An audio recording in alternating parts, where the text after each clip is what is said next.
नमस्कार, जय सनातन। पिछले एपिसोड में हमने देखा कि गोहिलोत वंश की नींव कैसे पड़ी। आज के एपिसोड में हम गोहिलोत वंश के सबसे ताकतवर राजा और मेवाड़ के संस्थापक बप्पा रावल के विषय में जानेंगे, जिन्होंने अरबों को ईरान तक खदेड़ा। आइए वीडियो को शुरू करते हैं। नमस्कार, स्वागत है आपका द ग्रेटेस्ट महाराणाज ऑफ मेवाड़ की एपिसोड नंबर 2 में। अगर वीडियो अच्छा लगे तो लाइक और कमेंट कर चैनल को सब्सक्राइब कर लें। बाप्पा रावल के जन्म का नाम कालभोज था, परंतु प्रजा के संरक्षक होने के कारण उन्हें प्रजा बाप्पा अर्थात पिता कहकर पुकारते थे। रावल शब्द कहाँ से आया, आइए समझते हैं। रावल शब्द राज्याति, पूर्णत्व, वरत्व और लक्ष्मित्व इन तीनों शब्दों के आरंभिक अक्षरों से बना है। बाप्पा को हिंदुओं का सूर्य भी कहा जाता है। बाप्पा का बचपन चमत्कारों से परिपूर्ण था। माना यह जाता है कि माता भवानी बाप्पा के सपनों में स्वयं आती थी। उन्हीं की आज्ञा पाकर बाप्पा चित्तौड़ गए। उस समय मौर्य वंश भारत में सत्ता का शक्तिशाली केंद्र था। जब बाप्पा चित्तौड़ पहुंचे तो मौर्य के शासक मनमोरी ने बाप्पा का स्वागत किया और उन्हें जागीरें प्रदान कर सामंत बनाया। यह वह समय था जब इस्लाम भारत में अपनी भुजाएं फैला रहा था। मोहम्मद बिन कासिम सिंध पर लगातार आक्रमण कर रहा था और राजा दाहिर सेन उन आक्रमणों को विफल कर रहे थे, परंतु नियति को कुछ और ही मंजूर था। चचनामा के अनुसार सिंध के बौद्धों ने दाहिर सेन को धोखा देकर कासिम का साथ दिया। बौद्धों ने ही कासिम को दाहिर के सुरक्षा चक्र में प्रवेश करवाया। वो अरोर का ही युद्ध था जिसमें दाहिर सेन और उनका पूरा परिवार वीर गति को प्राप्त हुआ। क्या आप जानते हैं अरोर युद्ध के बाद क्या हुआ? कासिम ने दाहिर और उनके भाइयों का मस्तक काटकर बसरा में अपने खलीफा हज्जाज को भिजवा दिया और राजा दाहिर की पुत्रियों को यौन दासियां बनाकर खलीफा को भिजवा दिया। यह मनोवैज्ञानिकों को शोध का विषय है कि किस प्रकार की धार्मिक शिक्षा ने एक 17 वर्ष के बच्चे को इतना क्रूर बना दिया। सिंध की पराजय के बाद राजा दाहिर सेन के पुत्र चित्तौड़ बप्पा की शरण में जाते हैं और पूरा हाल बप्पा को सुनाते हैं। यौन दास्ता की बात सुनकर बाप्पा क्रोधित हो जाते हैं और अपने आप को एक लंबे संघर्ष के लिए तैयार करते हैं, क्योंकि वे समझ चुके थे कि ये मल्लेच्छ भारत की पवित्र धरा पर बार बार हमला करेंगे। बाप्पा रावल उस समय समझ चुके थे, परंतु आज हम इस आधुनिक युग में इन जिहादियों की मानसिकता नहीं समझ पा रहे हैं और झूठे भाईचारे के चक्कर में अपनी आने वाली पीढ़ियों के लिए खुद कब्रें खोद रहे हैं।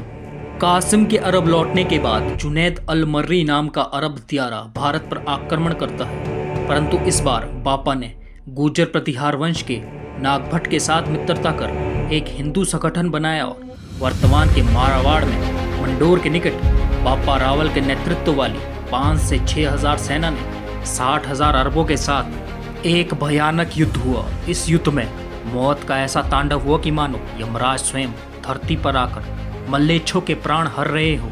हर एक हिंदू योद्धा यमदूत के समान लग रहा था।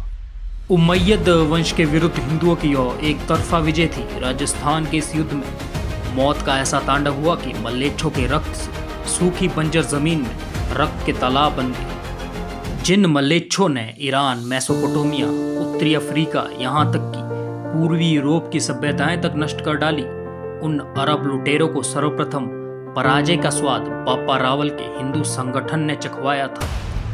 अरब आक्रांताओं को बाप्पा एवं उनके साथियों ने समाप्त कर दिया। बाप्पा यहीं शांत नहीं हुए, उन्होंने अरबों को खदेड़ते हुए ईरान तक उनका पीछा किया। बाप्पा ने रास्ते में आने वाले हर शहर पर धावा बोल दिया और अपने संरक्षण में ले लिया। अरब इतिहासकार अल बालाधुरी लिखता है कि हमें हिंदुओं के क्रोध से सर छिपाने की जगह तक नहीं मिली। कर्नल जेम्स टॉड के अनुसार सिंध के पश्चिम में अपने अभियान के समय बप्पा ने दर्जनों छोटे मोटे राजाओं को पराजित कर उनकी पुत्रियों से विवाह किया। इस भूभाग में इन स्त्रियों से उनके 130 पुत्र हुए, जो वर्तमान में नौशेरा पठान कहलाते हैं। हमें गुर्जर प्रतिहारों, ललितादित्य मुक्तापीड़ जैसे वीरों को भी नहीं भूलना चाहिए, जिन्होंने इस अभियान में बाप्पा का साथ दिया। अरब इतिहासकार गुर्जर प्रतिहार राजाओं को जुर्ज के राजा कहा करते थे। अरब इतिहासकार भारत के राजाओं को इस्लाम का सबसे बड़ा दुश्मन मानते थे। ललितादित्य मुक्तापीड़ तो मुसलमान सैनिकों के आधे केश मुंडवा लेते थे। बाप्पा रावल और उनके हिंदू संगठन के कारण ही अरब अगले 500 वर्षों तक भारत पर आक्रमण नहीं कर पाए थे। अगले 500 वर्षों तक विभिन्न राजाओं ने बापा रावल के उत्तराधिकारियों के रूप में मेवाड़ की सेवा की, जिनके बारे में हम इस सीरीज में चर्चा करेंगे। मेवाड़ में स्थित कैलाशपुरी के निकट एक अज्ञात साधक के रूप में बापा ने अपना शेष जीवन व्यतीत किया और मोक्ष को प्राप्त हुए।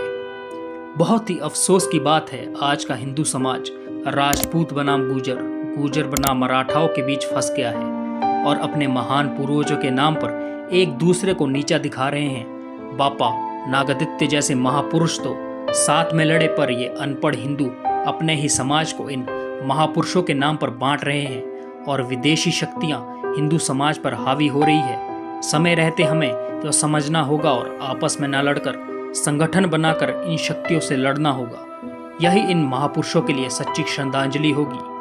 आशा करता हूँ आपको वीडियो अच्छा लगा होगा। वीडियो को लाइक करें और चैनल को सब्सक्राइब कर अपने सुझाव हमें कमेंट बॉक्स में अवश्य दें। मिलते हैं एक और नई वीडियो के साथ, तब तक के लिए अपना ख्याल रखें। जय भवानी, जय हिंदू राष्ट्र।